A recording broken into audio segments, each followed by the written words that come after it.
where my mug is. What happened to my mug? You lost your mug? Shannon probably took it, filled it with toothpaste or something. But in the tube or like out of the tube, just squeezing it in? Toothpaste. She's all toothpaste all the time. I reach in there to drink, I get just a mouthful of toothpaste. Oh, God. Hey, watch him with Dan and Tony. Hey, watch him with Dan and Tony. It's like watching, yeah. Welcome to Watching Tony Drink from a Cup. Good show. Heat Watching with Dan and Tony. The show where we overanalyze movies as they're supposed to be overanalyzed on the internet by two people with no actual credentials for analyzing movies.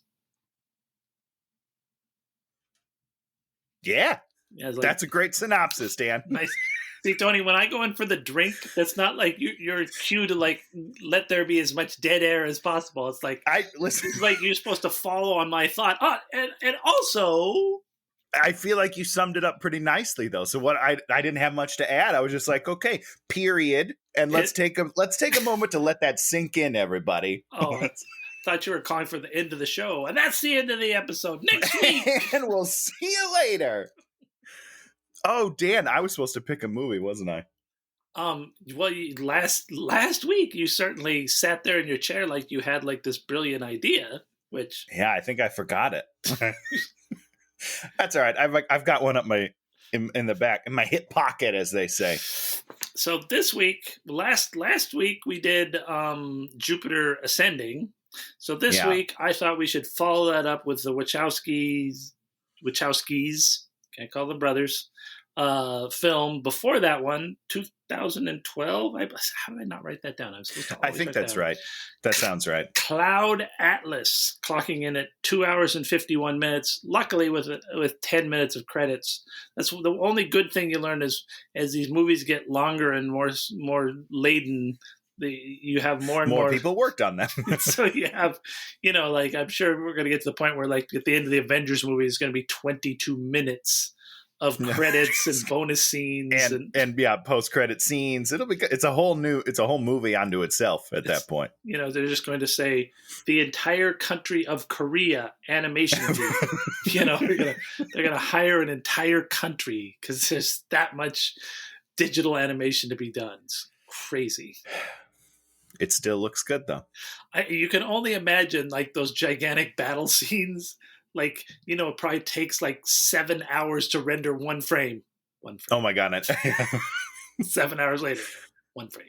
They've got like whole rooms set up to just one computer just so it can power that shit. So Cloud Atlas, based on a novel that people have said is one of the great 21st century novels, one of the top 20 novels of the past 10 years or 20 years. And the novel, it's basically the novel is like 6 different distinct parts. And then in the novel, what they do is they start from the one that starts at the oldest, and then they go play half, they do half of each of those, and they get to the middle one, and that goes out completely. And then we finish up with the cliffhangers of the additional 5, getting back to the final past one. Yeah. This movie chooses instead to weave them all together. Yeah. Sometimes, like, literally, like, they'll be talking about one thing and then the next one will actually be running, which I found unnecessary. Kind of weird at times. Sure. I mean, I don't think the transitions were hit or miss. Like some of them I felt worked really well. And then the other ones I was like, well, I don't know how you would do it better, but that one didn't work. Yes. It seemed like, sometimes transitioning into 1973, you'd just be like, oh, we're back in 1973. Yeesh. Nobody wants to be there. Get us the hell out of 73. So why don't we get your top thoughts, Tony, and then we'll go into my top thoughts. Okay. The first thing I'll say, and this might tip my hand too much, but I immediately bought the book It is on the way from Amazon. Finished the movie last night, and I was like, okay, buying the book. So that's on its way here. I'm very excited for it. And the other thing is that I will say, Dan, I took a total of 2.5 notes. That's it. Is that a good thing or a bad thing? I mean, it's a good thing. It's a good thing. Here are my notes that I wrote. Okay. At the very top of the movie, when we first meet Tom Hanks on the island or whatever they are, and he's got the makeup and the beard. Oh, he reminds me of Jeff Bridges in Iron Man 1. Like, just physically, the bald and the white beard, and he's doing the gruff voice. And I was like, Tony Stark built this in a cave, which is amazing. So that was one note. And then my second note is, at one point, the writer talks about his disdain for flashbacks and flash forwards, which I thought was very funny. So I wrote that down. And then my third note, this is a direct quote, Dan. The writer, you mean Jim Broadbent in the contemporary one? In the 2009, I think that one's set in. I don't remember. Something like that. I don't know. It's the modern-ish day one. Yeah. Yeah. At one point he's like, I have great disdain for flashbacks and flash forwards, just as we had just transitioned into, and I was like, that's funny. Good job, guys. Good job. And then my third and final note is, I'm already far more intrigued by this than, didn't even finish the thought. I just wrote then, trailed off, didn't write anything else, and that was the last thing I wrote on my notes. Other than that, I was just like, I'm in. I'm watching this movie and I'm having a good time. Huh. Interesting. Yeah. Because I guess I mean, this movie doesn't kill you, considering how long it is. I think we said this before, but I split it up into 2 nights. Yeah, which is because fine. I think if I would have watched all 3 in one night, that would have been too much. But I split it up like an hour and a half, hour 20 or whatever it ends up being, and that was nice. It was nice to give myself a break. I guess let me get to my giant issues with this movie. Please, yes. This movie, since it's broken up into 6 different things, you have 6 distinct tones. Yes. And in the end, those tones didn't. This film felt like it wanted to be this giant puzzle that sort of came together. And the puzzle never came together like it may have come together more in the book. I agree 1,000%. Okay. And the entire, when we took our first break on Thursday night, we watched it Thursday, Friday. At the end of Thursday night, Naomi looks at me, she's like, so what do you think so far? And I was like, I think I really like it, but I'm very concerned that it's not leading anywhere. That was like, and I kept waiting for this like big moment at the end where it's all like, oh shit, that is transcendent. Doesn't happen. Means this means this right? means this. Doesn't happen. And the Cloud Atlas song means everything, and they're playing the song, and the song is the puzzle and the key, and the pops open, and the zing is a zang. Yeah, exactly. I was waiting for that the whole time, and it never came. And what's weird is I wasn't disappointed. Okay. I don't know why, but I kept waiting for it. And when we finally get to Tom Hanks on that island, I was like, well, shit, that's just never happening. And maybe that's the point.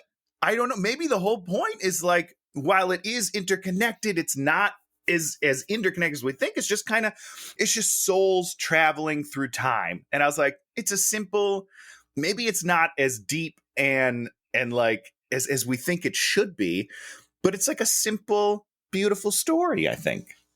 Multiple stories. Okay. I can agree that could be somewhere you could try to end up, but I think the way they did this, the way they structured this whole thing, I think that in a sense sort of becomes a fail. Because if you're going to be pitching me that there is this transcendency to things, like him ending up on this other world, sitting there on this beach that you can tell is on a sound stage in this place. Considering how much, like, how good a lot of things looked, your final shot Yeah. is one of the worst looking shots of the whole film. I mean, I agree. Yes. And I guess that goes to what is my hugest issue with this movie is my largest issue with this movie is the multiple casting of all of the people. I thought that sort of ruined the movie. Interesting. Because it was I'm always like, I'm looking at a British guy who speaks with a British accent and they've dressed him up as an Asian guy. You know, we've taken what's his name. I mean, when we got to the point where what's his name was playing the evil nurse, we're having a dude play a Hugo Weaving. Hugo Weaving. And I think a lot of this might be Hugo Weaving's problem is Hugo Weaving is not an actor. He's certainly not a character. He's a caricature at this point. Yeah. Yes, for sure.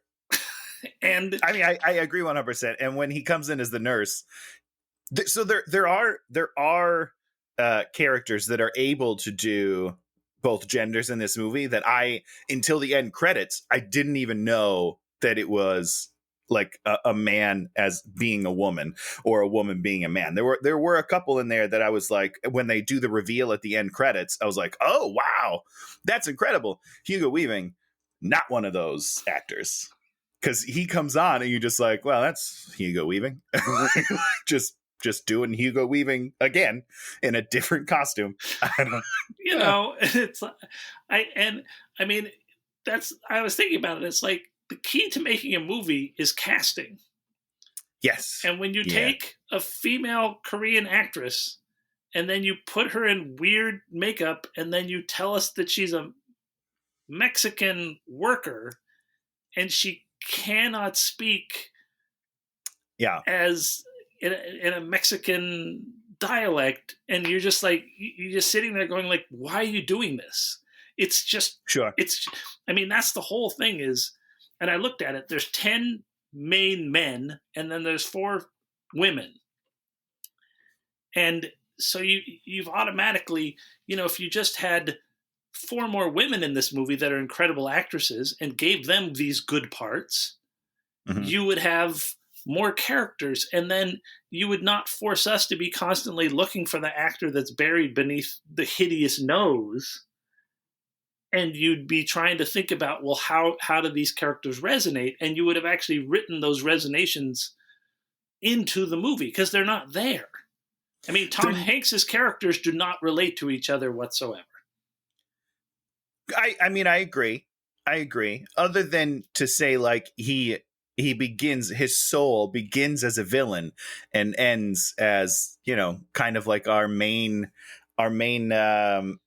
morality tale, really, But he doesn't go through anything. Correct. It's not like it's not one big story. And I think that's what I thought they were gonna do, and then they didn't. And I'm honestly still wrestling with whether or not that bothers me. But I don't think it does. I mean, I don't know. I don't know why. It should, because in all ways that make sense, this is hardly a movie to me, because it's kind of like a couple of short stories just kind of woven into a package that doesn't quite deliver on its promise. But at the same time, for whatever reason, like I'm okay with it. I'm just kind of accepting it as this is just a tale of simplicity, and there's no deeper meaning, which I'm sure they wanted. I think they wanted the deeper meaning. Yeah. They did not deliver on it. And for whatever reason, I'm okay with it. I'm just kind of like, oh, that was an interesting piece of visual art that I enjoyed for a lot of it. There were a lot of interesting, arresting images. When he first comes up on what's his name, Tom Hanks' doctor on the beach, and he's digging, and he's talking about teeth. You know what? That reminds me. That's why what's his name got punched, and that tooth flew across the thing and then landed in the thing. Oh, that's probably an illusion. I just wish that it's like, this is a really interesting beach and there's an interesting character and I'm Mhm. interested in this character. And then by the end of the movie, I found out that this character just cares about money and he's not that interesting. Correct. Yep. I, And I totally understand how that would bother somebody, like how that's not fulfilling it in the way that you want a movie to tell you a story. This kind of doesn't. No. This movie just kind of doesn't do that, and they're just like, well, fuck it. I think, like, I don't know. I will say, like, all in a weird way, most of the stories don't stand on their own, but they also don't stand together. So what does that mean, Dan? Like, how am I supposed to react to that in a movie that has 6 stories that can't stand alone? One can. I would argue one can. They most can't stand alone, but they also don't come together. I don't know how I'm supposed to feel about it. I'm very conflicted. That's why I bought the book, because I'm like, the book has to deliver on this promise. I'm pretty sure it must. I don't know. Huh. Okay. So let's and some of the makeup stuff, some of those noses, the rubber noses, very hit and miss. Like, some of them I thought were pretty good, and some of them were like laughably bad. So it would be better if they were all just kind of in that middle area where it's like, okay, I'll allow it, but can't win them all.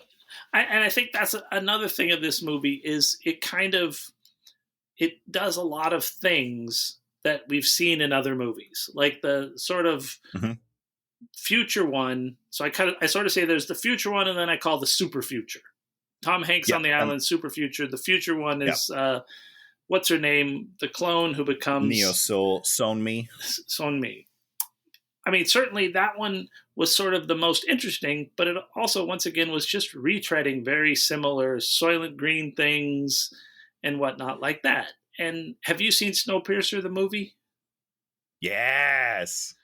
Snowpiercer, the movie, took Soylent Green things, took post-apocalyptic, and then made this movie that you're just like, you get to the end of that movie and you're like, what the hell just happened to me? I have not seen a thing like this before. When you get to the whole thing where they're the cockroaches and they're reconstituting the people in the back of the bus to feed the front of the bus, and you're just like, okay, cool. I didn't see that coming. This is very interesting, and it's an allusion to that. This one, it's just when we got to the Soylent Green thing, we were like, oh, and it's a lot of stuff I just don't buy. I don't buy that you can grow human beings and get them to be 21-year-old hot Asian girls and then use them for 12 years and then throw them in recycle them. It's just like the whole key to society is we have people make children and then they have to take care of those children until they're ready to be put into the workforce.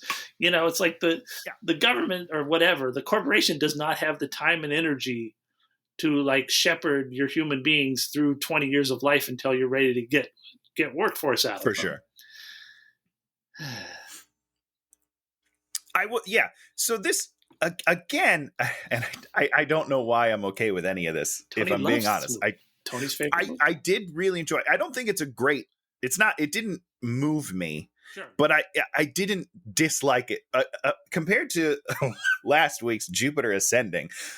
I did love this movie in comparison to the two. And I did watch it through that lens a lot, I think. Sure. But this movie does not present any new ideas. Not a single one, I would say. There's nothing in this movie that makes you go, oh. It's all just like a super palatable, like just, like a nice scoop of tomato soup. It's not going to wow you, but you're just like, okay, yeah. That's not bad. I'm okay with it. And I think it's interesting because through the lens of Jupiter Ascending, it's the jelly beans shifting. Ooh. Wait, you have jelly beans? In the trash. $7. I feel like there's a deeper story here, Dan. There is. $7 worth of jelly beans in the trash. Oh, no. But that's a tale for another day. All right. But you think We'll about circle back. Jupiter Ascending, and what it is they sat down and they're like, okay, you don't want to take our art? We are going to give you everything you want to watch. Hot lady, hot man not wearing a shirt, space guns. That is the best part of the movie. Sean Bean, Love Sean Bean. rollerblading, laser beams, action. This America wants action. We're going to give them action like they've never seen before, and sets they've never seen before, and Eddie Redmayne, ha! Which, by the way, did Eddie Redmayne's character kind of remind you of the interrogator in the future scene? That he's got that whisper voice, and I was like, I think that's a direction that they give. That they're just like, you know what, just whisper it. I don't know. Actually, that was one of what I would consider probably my favorite part of the whole movie was that guy. At the end, she's like doing the whole Josh Gad on the thing, telling the government the whole thing. Oh, God. Remind me of that. Do not bring Artemis Fowl into this garbage, Dan. It's always Artemis Fowl ready to go. God damn it. So he's doing his thing, and then she gets to the end, and he's like, why did you tell me this? And she says something, and you're like, well, that's the whole plot, was for her to tell that to him. Just to him, and that was correct, the seed. Because that one person is enough. Yes, and she convinced him through her telling of this thing, and you were like, and that is going to bring down society. And like in another movie, the whole thing could have been built to that one moment. I would have lost my mind. Paused it. Yeah. Yes, we paused it at that part, and I was like, how is there still like 45 minutes left of the movie? This feels like where it starts to come together. This is like the beginning of the moment where you go, oh shit, this movie's brilliant. And then it doesn't happen. It does not come. And it's frustrating. I don't know. I guess what this movie is, the Wachowskis shot half of it. Then the other dude, there was another director, and he shot half of it. Tyrion, I don't remember his name. It's something like that. Tyrion. Tyrion, yep. And then they just glued all the stuff together. And I think that I don't think that they knew exactly what it is their point was. And they didn't build to that point and then give us a denouement after that point, because what is the climax of everything? I don't know that seems like a point at which we have a climax. The Tom Hanks in the future thing doesn't really do anything, in my opinion. And it's probably the weakest. It's the weakest of all of them. Although I think the Jim Broadbent, the current one with the old folks home, I found to be the most useless of all of them. It is useless, but it's also the most fun. Oh yeah, well of course it's the most fun because the stakes are actually kind of personal.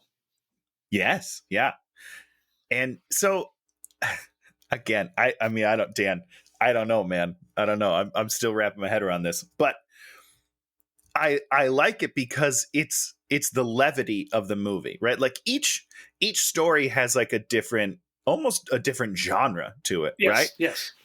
And because they don't come together, I take them as they are, right? And so like this is just like a fun tale that goes in between these kind of heavier themes, which again, none of the other ones pay off. Except like there is that moment where I really liked the 6-minute the 6-minute interlude where in the future she finishes that story and he's like, what if no one believes you? And she's like, somebody already does. I was like, that's a great moment because it's this guy. And then she goes and she gets, cattle herded or whatever you call the bolt to the forehead. And as that's happening, it flashes back to the Jim Sturgis when he finally makes it home from being poisoned and she's the wife. I was like, oh my God, this is all going to come together. And then it doesn't. Like it stops short of becoming brilliant. But there's that little kernel there that I was like, that's what this movie should have been. That's what the movie wants to be. And why isn't it? That's what gets me so confused is they have just the kernel. They have the kernel in there and then they just throw it away. And I don't think I think I think when you try to glue so many sort of lofty ideas together, which they did try and glue a lot of lofty ideas together, Sure. freedom, what it means to be a person, you're going to get to those places. Now let's what do we want to do? I don't, let's just talk Well, about. it's interesting in talking about this, Dan. Yeah. We haven't even brought up the one story that I think is the strongest, which is the composer. The composer story. Yes. Yeah. Well, I think that's the only one that could stand alone as a story that I would care about, I think. And maybe the future. yeah. If done better. Yes. Well, you mean the near future, or the future. Yeah. We should have a chart on the left side of this screen so they know which timeline we gave nicknames to. So I think we're both saying this is an interesting movie to watch. It is this sort of really technical thing that they really tried something hard, and it's interesting to watch for that. It's just you're going to have there's a bunch of floating issues. So let's talk about the music one. We start with what's his name? What's that actor's name? Do you know his name? I don't. It's not Jim Sturgis. No, it's not Jim Sturgis, but I don't know. He's the other brunette. Yeah. Right. Yeah. Definitely the most facile actor, I think, of everybody. Like he's just so good. I mean, he's kind of he's Eddie Redmayne adjacent. He's like Eddie Redmayne without as much insane intensity. Eddie. What? Yeah, without as much Eddie. I love Eddie. I mean, no, he's great. He's great. I just can't get Jupiter Ascending out of my head. I see. That's the thing. He didn't bug me that much in Jupiter Ascending. I thought it was kind of fun and campy. Actually, it didn't. I mean, it was funny, but it's hard for me to take him serious. I think I need to reset my Eddie Redmayne thermometer or barometer. That not thermometer. That's not the word. It just kind of start fresh and get that out of my head and go, because he's a very talented man. Like I'm not saying he's not good, but it's just I don't know if I could see a movie right now and not see him just like I don't know. Sorry, continue. So the music one is basically he's kind of this scoundrel who goes to work for this composer who's old and senile, and then it sort of works with him, and then he sort of injects his own stuff in there, and then at a certain point he starts writing his own stuff, which the old guy wants to steal. And then he kills the old dude, goes, hides out, finishes his thing, and then kills himself. Well, he doesn't kill the old dude. He shoots the old dude. Right. Old dude lives. The old dude. Which is weird, because I don't think we see him again after that, do we? They just say that he lived. I don't know. Whatever. And so he also has the old dude has a wife, which he sleeps with for kind of no reason. And then I guess in the book, there's also a daughter who they become entangled. And then he was going to run away with the daughter, I guess, making it more complex. Well, he's a guy dealing with his sexuality and acceptance in society, because he opens up with a male lover and then is essentially runs away from that society. I assume partially because of that relationship and how it's, not allowed. But he also wants to go to this composer dude and work for him because he's some famous composer.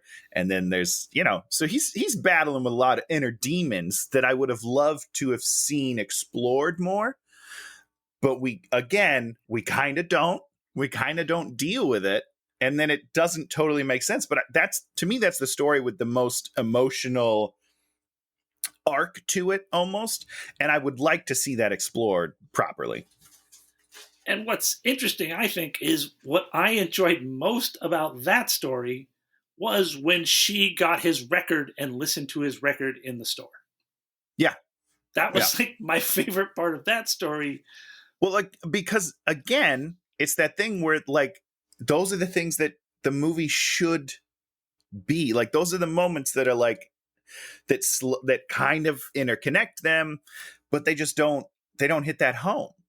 And it's a great moment because there's only a couple in the United. So you know that that story is not going to end well, because that record is not a thing. Like, it's barely a thing. It's this hidden thing. And then she's like, I know I've heard this before, but we don't really explore what that means. They did, because we didn't know how she heard it before, right? We never dealt with that. And I guess that's one of the things with the book is in every iteration the characters are exploring the previous iteration stuff.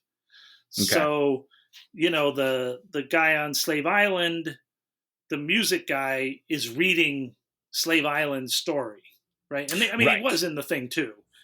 Yeah. And in the future, she's like watching that little clip, and the clip is based on the story that he's writing in the present tense.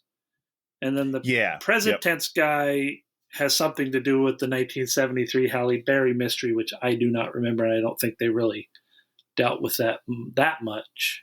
Yeah, I don't remember. And then Tom Hanks's character they worship Sun Mi, but he doesn't really ever deal with that at all. Again, when they got to the tower and it was the statue of her, what's crazy is they tell you this early on, because whenever they swear or curse or whatever, and he's like, pray to Sun Mi, like they say that, and then they say that those characters' names are also like, it was there and I didn't realize it, because there's a lot of dialogue in this movie that's hard to pick up. But when it appeared, that statue, was like, oh shit, that's her. That's the girl from the future. And then again, they had that statue on a table in the hut too. Oh, see, I missed that earlier. It's pretty. Yeah, I should probably watch this movie again. They refer to her, yes, and sort of like Sun Mi doesn't get him through anything, and jumping to the like you can just talk about this movie linearly, because you can't. Yeah, I know. Actually, that is the thing I hated the most in this movie is Old Georgie. Old Georgie. Absolutely the worst part of this whole movie, because I did not understand what that was about. Is that Hugo Weaving's devil character? Yes. Okay. I have no idea what that is. In the very final thing, they have Hugo Weaving come out in green makeup and he's a leprechaun. Baron Samedi top hat. Maybe he's supposed to be Baron Samedi. I don't know. I don't know. Baron Samedi is like one of the voodoo spirit guys. Oh, okay. And that's pretty much what they're doing there. And he just like tries to get Tom Hanks's character to do the wrong thing. Yeah. And you don't understand why this is happening, what this means. And then it just sort of stopped. He's like, at one point he's about to knife Halle Berry's character to death. And you're just like, and then instead he knifes the technology, which I don't like. He hits the screen that she's on, right? With the knife, because he takes it out and he swings it. So I don't know, because I didn't understand it. And I felt like, again, in that scene when they're in the mountain and she's like, and he's like, you're lying. I was like, oh, okay, something's going to happen here that, again, like echoes throughout time. It doesn't. I don't know. Tony, I just feel like there's a lot of moments that something could have happened and it didn't. Yeah. And so that whole story, it starts out with he's with his friend, and then the bad guys come and his friend and his daughter get killed and he hides like a coward. And so once again, you're kind of like, oh, okay, so this is about his redemption of not being a coward. And then I guess the space people come, the Prescients come, and then they come to the island, and then we get this super setup where this one girl's going to die unless they get the medicine, and it's all like Star Trek. We can't give you the medicine. And then she gives her the medicine because then he's going to guide her up the mountain. And then he's the only one that can guide her up the mountain, and the guiding her up the mountain involves a level of peril that is zero. I mean, other than they hang on a rope. Okay. But I mean, wasn't the whole idea is that he's going to like shepherd them around the cannibal dudes, and then we don't ever have any jeopardy with the cannibal dudes. They talk about the devil character. They talk about Old Georgie's like, or Old Georgie's up there, and it's like, it's not a good I got very confused. Old Georgie's up there. So I thought that that's what they were saying, and that's why like it's dangerous to go alone, because once you get there, you don't know what's waiting for you, which is the devil care. I thought, but listen, he was there the whole time, so then I was kind of confused. I didn't love this one story. Like that, it's probably my least favorite of the storylines. What about Tom Hanks's haircut Which one? in the Super Future? What was different about it? It was just like kind of short. Yeah. You don't think he could cut his hair? I don't know, man. I don't know either. Also, I mean, the dialogue, I didn't love the choices they made for the Ultra Future dialogue.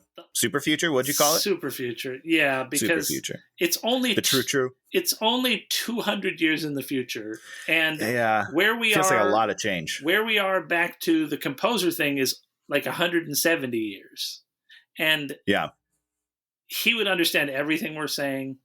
Yeah, we understood everything, 99%. We might drop a few bombs. There might be a few words, a few idiom-y kind of things. Yeah, always. But it's not going to be like, it's not like Jar Jar Binks talk, because it kind of got to be Jar Jar Binks talk. Yeah, so this is the first time in all of the movies we've ever watched, Dan, that I was thankful we had the subtitles on. Because there was a lot of reading during those scenes. And even when I'm reading and I'm like, what's he saying? I could try and decipher it. I don't know. Also, Halle Berry, not super great in the Super Future. No, not very convincing. And what about 1970? Let's talk a little bit about 1973. Okay, the journalist. Here we have another thing is she meets the guy randomly in the elevator. Then he's going to tell her the secret about the atomic thing. And then he gets killed. And then she goes there and she randomly meets Tom Hanks. And then they, in the course of one scene, fall absolutely head over heels in love. And then he's immediately killed. And then she's immediately almost killed. Yes. And like you say, I wish there'd been, and then she sort of solves the problem. She gets the thing, and then Hugo Weaving's character becomes the most homicidal, murdering assassin ever. Yeah. For no, just like, you hate it when they play an assassin like they're like they're a Terminator. And it's like, he's not a Terminator. He's a dude who wants to go home and have a fish sandwich at the end of the day. He's not going He's just trying to get paid. This is his job, guys. He's not going to be running through the streets and killing 100 people to make sure he kills his prey. Yeah. I mean, I've never assassinated somebody, but I think that if to do it well, you should really only kill that one person, probably. Because it feels like a lot of evidence that he's just kind of leaving around the world, and it's all in broad daylight. I don't know. It doesn't feel like he's very good at his job, and maybe he's not. I don't know. They don't explore that. Yes, they just make him into this homicidal thing because I guess that's the thing is they think in the detective story one, they need to make it exciting. And you're like, no, don't. No, that's not Make it thrilling. But correct. They want to make this giant set piece of cars crashing into each other on the streets and, 1,000 chase down alleys. We've seen that all before. We don't need to see it again. A bunch. Yeah. Now, I want to talk quickly about them falling in love in like 12 minutes. Yeah. Sharing a joint. This is something that I would be okay with if this was one of the themes of the movie, is like souls being entwined with one another, no matter, and they do. I think this is done better with the Future and Jim Sturgis one, which is when he returns home and she's the wife, and then in the future they're also in love. Like if it was better, it was done more like that. Do you know what I'm saying? You know what I'm talking about? You're saying that when he falls in love with San Mi? Yes. You bought that. I didn't buy him falling in love with San Mi. I didn't buy that. Well, I mean, buy it or not, I feel like that's partially due to the acting and maybe some directing. But story-wise, I'm okay with it because I like it when they flash back to Jim Sturgis as the slave owner and he comes home and she's the wife. So in two different timelines, they're in love. And they kind of do, and they do that obviously with Tom Hanks and Halle Berry at the end. In the super future, they're together. And then they're very briefly together in 1973. Not together, but they feel that connection. And if that had been a more prominent feature, I would have bought that more than 1973. But as it stands, it was like, okay, that feels really forced. You know, to me, when I think about it now, the super future, I didn't feel like Halle Berry's character and Tom Hanks's character had any connection whatsoever. Again, I'm going to blame that on the acting. Okay, but that's the thing. Yeah, when Tom Hanks gives his speech on the plane right before he blows up about falling in love with her, I bought that 100%, and I was like, this is one of the most interesting things about. I bought that they were, at least from his standpoint, they were in love. Just exactly. That was a great speech about love. And when they blow up, I was like, oh man, this is a tragedy. Yes. And then they don't exploit that tragedy. They don't. We don't exploit it at all. In fact, 73 is one of the ones is probably the least focused on story, I think. Yeah. Well, because it's plot. It's a bunch of dumb plot. Yeah. And that's so things that I wish that this movie would have done better is the star-crossed lovers, the souls being intertwined. I kind of wish that was a stronger theme of the movie because I like that idea and reincarnation and then finding your soulmate. I like that. I like that idea. I didn't deliver on that, but it's, again, the idea is there. It's presented. And I think that there is, and what's his name right at the beginning, the music one, he says something about suicide. Well, he kills himself, yeah. And he's like, he says suicide's like the good thing to do or the kind thing to. He says something really terrible, which I found, suicide is very self-obsessed. It's very stingy. I don't know what that word is. Whatever that word is. Well, he said. I don't know which line you said, but he says it's the brave thing to do. It's never the brave thing to do. I agree with you. It's the ultimately cowardly thing to do. And correct. So, like, in some ways, I would have rather he got killed by the police or something, where it was like, he goes and sees the old boyfriend from the distance, and it's like, have him then killed as opposed to killing himself, because when you kill yourself, that's just because you don't want to keep doing the work. I agree 100%. I have a question for you that I don't remember the answer for. Did they meet again? Those two souls in that timeline, in the 1850s timeline or whatever it was, 1910s timeline? You mean? What was that? Did they in a different time? Did they? I couldn't tell you who corresponds to each other. I mean, does each actor correspond exactly to who they are? Is Halle Berry the whole time? I don't know if that's. I guess I don't know if that's. Yeah, I guess I don't know, but that's the way I took it. Is that each character is that soul? Yeah, I guess so. So then Tom Hanks is what my asshole question doctor. is. There's nothing in the music. Yeah, he's the dude in that. I guess so. I guess there's two parallel love stories. It's on me and the dude, Jim Sturgis' character, and then Halle Berry and Tom Hanks, and then what's his name in Sixsmith. So that would mean yes. What's his name in Sixsmith should be in the nursing home one, but it's Jim Broadbent and Susan Sarandon's random. See, it's just there's not enough good through lines like that you understand what a person's going through. I agree, obviously, but so my theory on that scene, the suicide scene, and I don't know if I have to watch this movie again. No, I'm going to read the book. I'd rather read the book. But my thought process is that is actually the last time that those two souls meet. So in killing himself, he's robbed his future soul from finding that love again. I might just be projecting that if we're being honest, but I don't think that those two souls meet again in any of the future storylines. Unlike some of the others that do find themselves again. So I think he's thinking in that scene where he takes his life is like, oh, this is just the beginning. In the next life, we're going to try again. But he doesn't get that opportunity.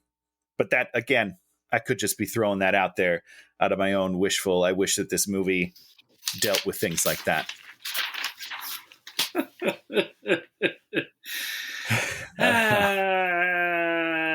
Yes. Okay, I'm going to look through the rest of my notes. We're going to get through this one fast, I think, because we've covered a lot of stuff. Trapped in the elevator. I know. Here, let me look at the rest of my notes. Oh, wait. Don't have any. Take any. Let's see. Birthmark. Oh, they all have.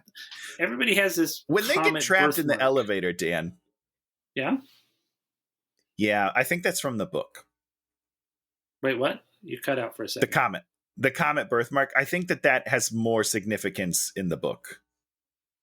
Because I don't even remember. I assume Halle Berry had it. Son Mi had it. So maybe it is supposed to be. Yeah, maybe they're all supposed to be the same person. And Tom maybe Hanks it's supposed had to be it the same two couples at the end, right? No, I think who had it at the end? I don't know. Well, Jim Broadbent? I don't know. Oh, 2012. That's when the thing. I don't know. You know, the whole gangster throwing Tom Hanks is the gangster throwing the dude out the window. That was funny. Oh, that was awesome. That was so good.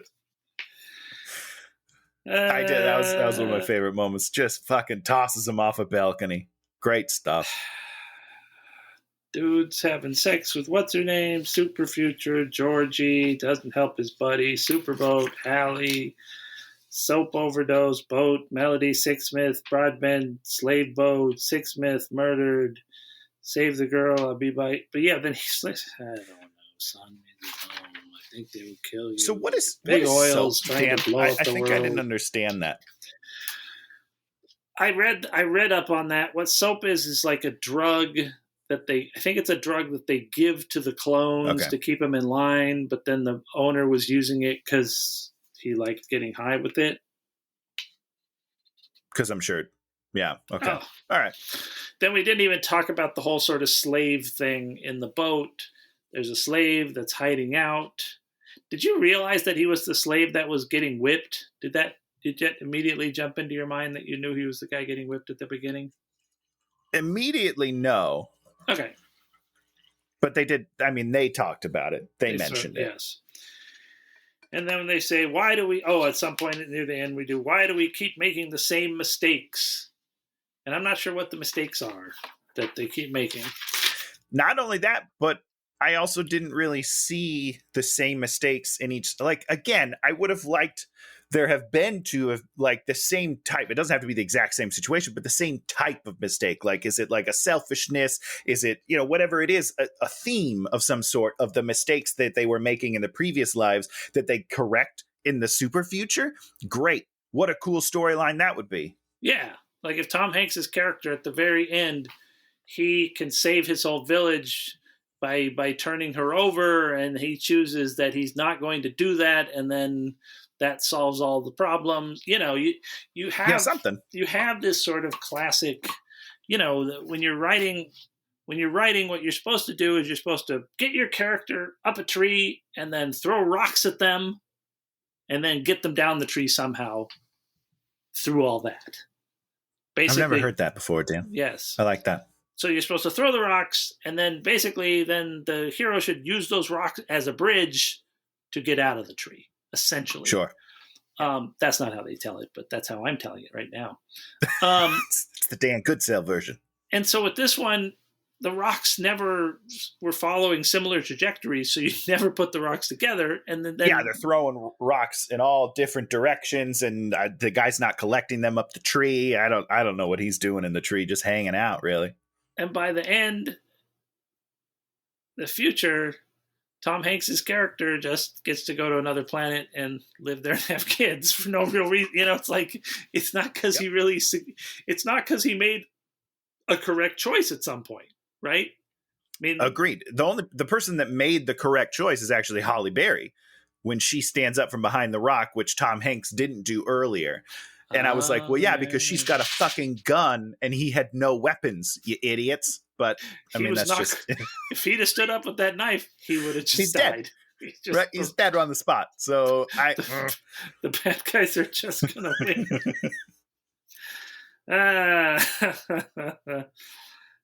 Destroy the system, make them pay. My uncle was a scientist. Destroying the system. Let's talk about the future, not super future, but the future. Yeah. This revolution that I am to understand that they started. Yeah. I would have liked to know a little bit more about how that turned out. Like, is that what led to the super future? And if so, how so? Was it bad? Did the revolution destroy Earth? Are they even related? Why do we worship so many? I had a lot of questions that didn't really get answered, and they were just kind of tangential, like, oh, that's fun. That I don't know. Well, I think that was part of the thing, is that Son Mi sat there and wrote something, right? Mm-hmm. And we got maybe from womb to tomb, we are bound to each other. But we didn't. She didn't really give us anything. We're it's like if we'd have spent as opposed to him and her having sex, we didn't need to have them have sex. That didn't add anything. If we'd have actually maybe understood what her philosophy was, but instead she's sort of up in the window, sort of dictating her philosophy during this sort of useless firefight, as opposed to us seeing this character get wisdom in some way or really impart that wisdom on some people. It's a really interesting big Doctor Who episode where Doctor Who's fighting the Master, and he sets his people out into the world, to sort of tell the story. And then at the end, the story all comes back together. And that's actually the way he was sort of infecting the world, was through story. And it's just handled really, really well and really interesting at the end. And you're just like, oh my God, what a brilliant plan. His plan is not to shoot a bunch of people, but his plan is to infect the minds of everybody with hope, essentially. Yeah. And you're like, oh my God, wow, right. This is a change. This is a story I have not seen before. And in this one, we didn't really understand what Son Mi's story was. Yeah. Or anyone's really. And I've with the composer, I've built my own story, right? Which I've kind of done with a couple of them, but I don't know. Is that the point of it? Is it just a tipping point where I'm supposed to kind of fill in the gaps with whatever I think happened? Because that's kind of dumb. For a 3-hour movie, there's a lot of loose ends, is what I'm saying. I guess there's a lot of loose ends about the thoughts and what they're trying, what point they're trying to get.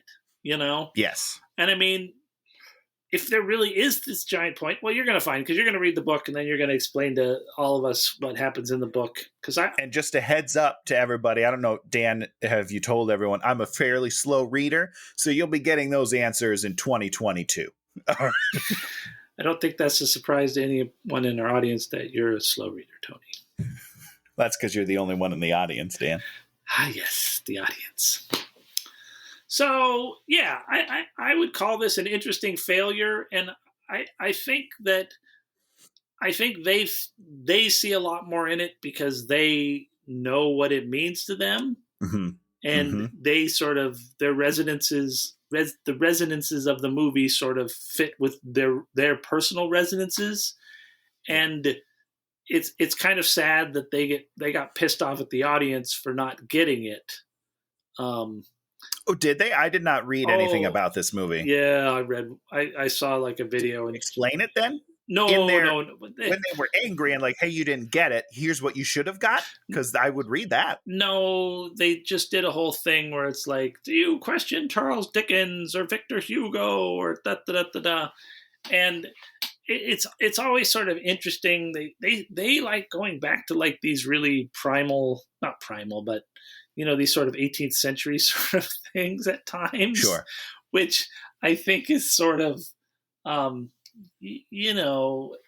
people talk about Moby Dick, but Moby Dick's like not a really good book.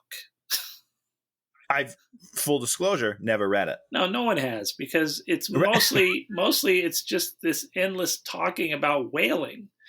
We've condensed it and understood it as it's been viewed through a movie. I mean, I'm sure people have read this book and can tell you all sorts of things about the book, but what we know about the book is man versus nature, man's not giving up, and man pushing things to this this absolute limit. And Werner Herzog did that in Aguirre, whatchamacallit, where the Fitzcarraldo, we can go into all these movies that deal with it, who us as foreign movie viewers can watch and get similar things to what these sort of meta stories are.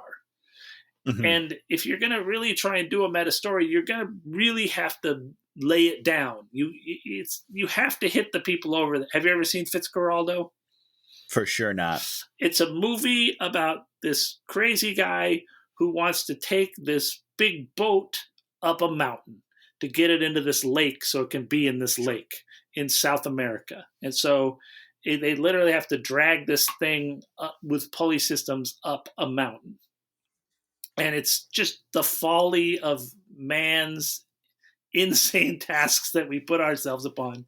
And, it's just... Yeah. And then they made a whole documentary. Is that the one? They made a whole documentary about it. And it just, whatever.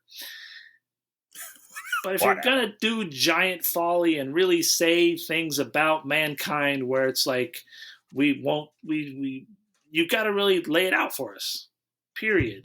You can't be all subtle, because then you're expecting the viewer to sort of input themselves into the puzzle. And then, is there a giant cat? What, are you being attacked? Yeah, it's a cat. He gone. Yeah. And so, while I respect this movie, I don't think they hit us over the head. And I think the Matrix movies were kind of the same way. There was some sort of point behind them. In the first one, there was a point behind them, and then as it went along, you were just like, this point has disappeared. It's diluted, a bunch for of tribal drumming. Yeah. And that's, I mean, I see places where I'm presented with ideas, but those ideas are never like actually looked at. Like it's like they're there tangentially, but we never explore it. I don't know. I would have liked to have a nice set of themes and ideas that really resonate through the whole thing. And at the end, you need that moment. You need that moment where it's all like, okay, I get it. Like I see those themes. And even I was reading some reviews and people are like, it's a pretentious film. And I think it wants to be a pretentious film, but I don't think it is. I think it falls short of what they're trying to do. And which is an interesting thing. It's like, they think it's like, I'm obviously projecting this, but I feel like they think it's like this deep and thoughtful art piece. And it's not to me. I see that they want where they want to go, but they never go there. They just kind of like drop the crumbs. And then at the end, they're like, oh, we swept them up on accident. So never mind. Forget about it. Yes. I don't know. And when they go into that pretentious zone, old Georgie, it's not good. Yeah. Yeah. I mean, that is very true. Poor Hugo Weaving. Yeah, this movie was the movie that I was just like, oh, I'm done with that dude. I'm like, oh, please. When were you in? When were you like Hugo Weaving? Matrix 1. I'll watch this. Matrix. Sure. 1. Okay. Yeah. Great. Exactly. Which was that the first time that you remember seeing him? Because it is for me. Yeah. Right. And so then after that, it's all just kind of like, oh yeah, no, there he is again, doing Hugo Weaving stuff. I don't know. And after the whole Gollum thing, because he was Gollum, right? isn't Andy Serkis Gollum? Oh, Andy Serkis is Gollum, isn't he? Oh, see, He's he's one of the two of them a little elves. confused. Oh yeah, he Because plays. he's definitely in Lord of the He Rings. plays like Elrond or whatever. Yeah, I don't remember their names. Oh yeah, Andy. If it's not Legolas, I don't remember your name. Andy Serkis. So Hugo Weaving doesn't suit up and do the ball suit and be turned into everything. It's Andy Serkis that puts on the ball suit and gets turned into everything. Yes. Yeah. See, I got the two of them sort of interconnected in my brain. Oh, sure. Sure. I apologize to Andy Serkis. It's Hugo Weaving I'm angry at. Yeah, Andy Serkis is great. He's great. He's very talented, can do a lot of different things. Which, one thing that this movie really shows me is like the level of acting prowess of the cast, because I do not think that they are all created equally. Why? So give us the rundown, Tony. Who's the top? Who's the bottom? Let's get it. Give us the old acting chops. I personally, this is just me, I think Tom Hanks does a wonderful job in this movie. Each of his characters are different and distinct. They're not all home runs, right? Sure. But that's okay. At least they're like actually definable characters, and they feel like people to me for the most part. So I think he's great. There you go. Wait, that's it? I mean, Broadbent is great. I think he's the greatest. He's a delight in anything he does. He never fails. I would watch him in anything, I think. Yeah. Who else? I enjoy Frau Verbissina. What's his name? Frau Schiffer. I don't know. The composer guy. The guy did the composer thing. Yeah. He was good. Yeah. I think he's great.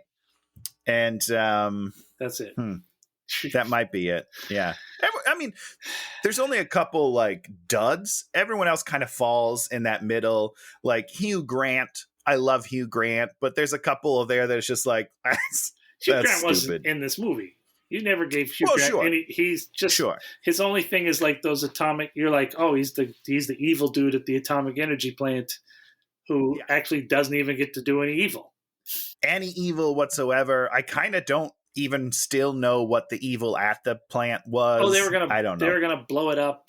Big Oil bought it, and then they were gonna blow it up, so no more nuclear plants ever again. It's dumb. But then they don't. So what is the point of that?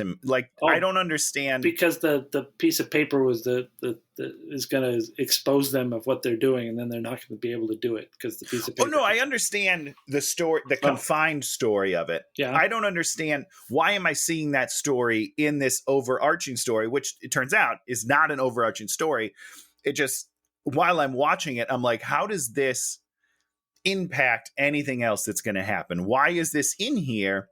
And I think that's my big problem is that each story can be lifted out and it's the same movie almost. You know what I mean? If you lost the atomic energy plot line, it wouldn't make any difference to this movie. It wouldn't change the movie at all. It would only just make it 30 minutes shorter and slightly more palatable. I don't know. And your problem with this is you look at a movie like Michael Clayton, one of the greatest movies of all time, which follows a similar plot line in it, evil corporation, they're going to kill you. And you just look at how they handled all of those beats, and it's just handled 1,000 times better. Yeah, I don't know. I still don't know how I feel about all this. Well, Tony's going to rewatch the movie. He's going to spend 2 years reading the book. And then in 2022, he's going to come back and give us a reprise of everything. Because I have to imagine that this movie falls drastically short of the book. Yeah. Which makes me excited to read the book because I didn't dislike this movie. Like, I'm intrigued and I liked it. I just wanted more. This movie felt kind of like Benjamin Button to me. That is the movie I will compare it mostly to. I feel like that's unfair to this movie because Benjamin Button was rough. Oh, okay. Well, there you go. But no, sorry. Continue. Up, Tony, whatever. You're right. I'm sorry. Your show. It's very rude. Whatever. It's my show. I feel like we've generated a very boring episode. I mean, boring in the way that maybe compared to what we usually do, which is just yell at a movie. But this, I feel like this was actually a real conversation. We're You know what I mean? really trying to figure out this movie. Yeah, which is interesting in a different way. I mean, who knows? No one watches the episodes anyhow, Dan. What does it even matter? But so if you get I feel like it's just a different, this is a different vibe. I did text you last night when I was like, this is going to be an interesting one because I don't have a lot of like, I'm not making fun of this movie because I did enjoy it. I just, I just wish that we could wring out a little bit more from it. I just thought we were going to spend more time yelling about how bad the noses were, and that was going to be the Damn, we can do that. We can do it right now, and I'll add it in at the beginning if you want to really set people up. These goddamn noses! Damn the stupid noses! The noses! Hugo Weaving dressed as old Georgie! Green makeup, top hat!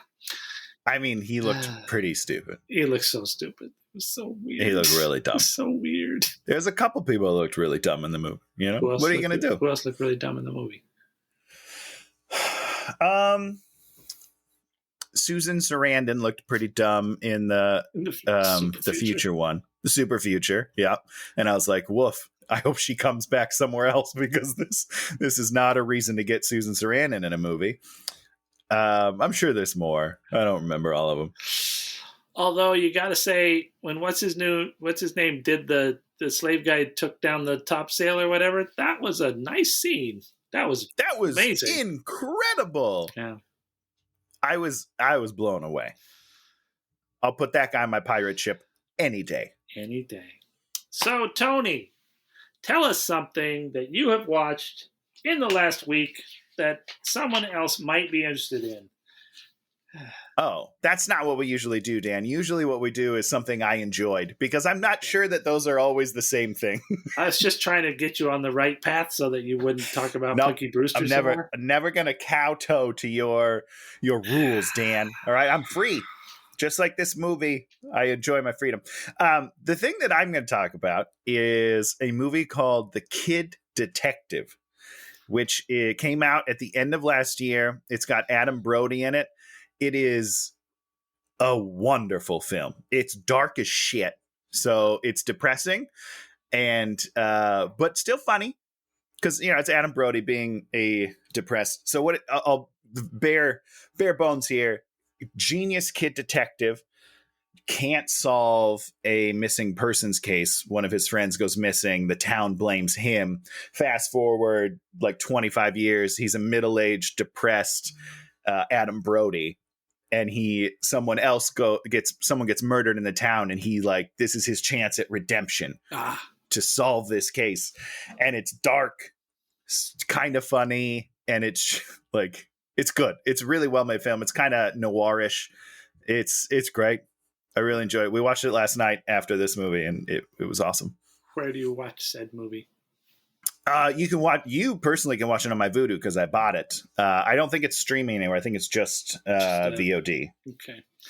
I'm picking Last Chance U. Which is a series on Netflix, which I did not know was a series, and we've just been watching we've just been watching the basketball one. We've never watched any of the football ones. Football? Okay. I guess there's 5 seasons of football ones. Yeah. And the basketball one is the themes that you can cover in a documentary. That's what I think some of these movie makers should watch, the themes that get covered in documentaries. Because, man, these kids are going through it. And 100%. And you feel for them and you want them to succeed. And the people that are trying to help them to succeed are going through it and working their asses off. And you feel like a bastard for not helping in the world when you watch a show like this. Yes. I mean, I agree. I agree 100%. You call me a bastard? I'm not saying that Jesus, you're a bastard. Tony. God damn. I'm just saying you're a selfish fuck. I am a selfish fuck. Have you watched some of the football ones? Oh, yeah, for sure. We love that show. Yeah, so watch. Also, I have a friend who works on them. So wow. Well, if he worked on the basketball one, tell him he's great job. He's good. He's a DP on it. He's behind the camera. everything about these things. They're edited beautifully. Yeah. Sound is beautiful. The pacing is beautiful. Just and that's the thing. When you see real art, you're just like, I couldn't say anything bad about this. Period. If you wanted to, if I wanted to. We also were watching. Peyton Manning has a thing where he goes around from like 2 years ago, where he goes around and does a bunch of little NFL stories it's called Peyton's something or other. It's on like ESPN network. We've just been watching those. Okay. And we watched I don't know. Yeah, I've never seen that. There's like 11 of those half an hours the other day, and that was incredible too. You know, right. like I do like Peyton Manning. Like, and he just makes his jokes, great jokes. Sure. Jokes are wonderful, but he does a lot of things about football I knew nothing about. You know, did you know that in football? I mean, I'm sure you probably know this, and I sort of knew it. There was like a long time where you never changed teams. You were just on that team for life. That was it. Yeah, that was it. Yeah, that was your team. Which is, it builds like loyal fan base and blah blah blah. I don't know. I guess.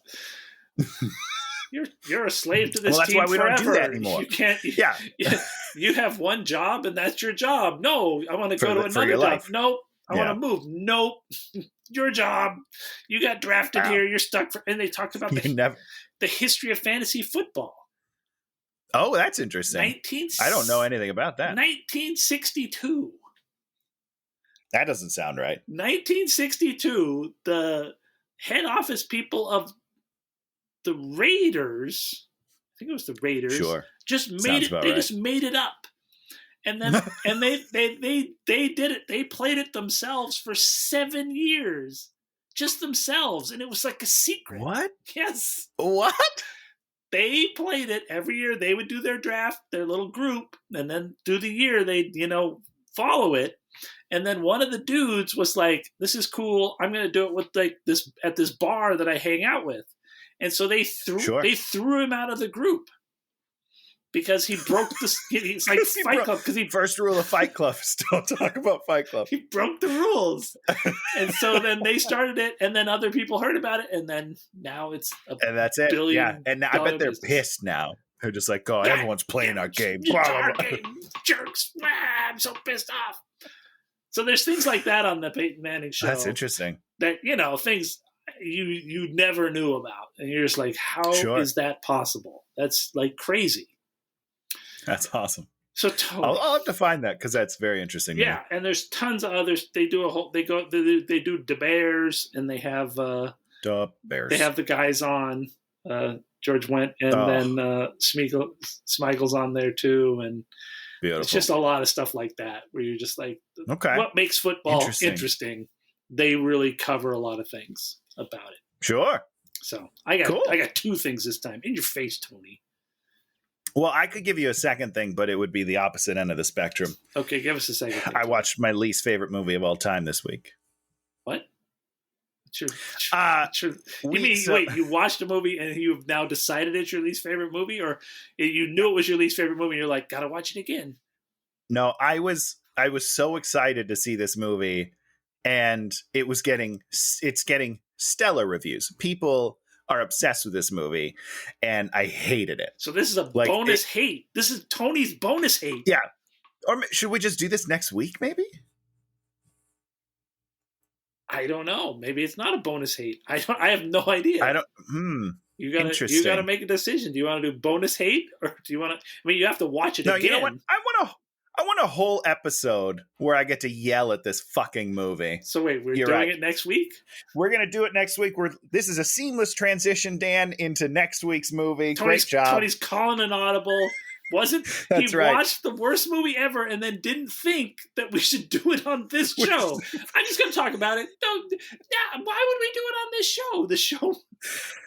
You're right. No, I need a forum to get on my soapbox and talk about why this movie sucks and all of you people are idiots.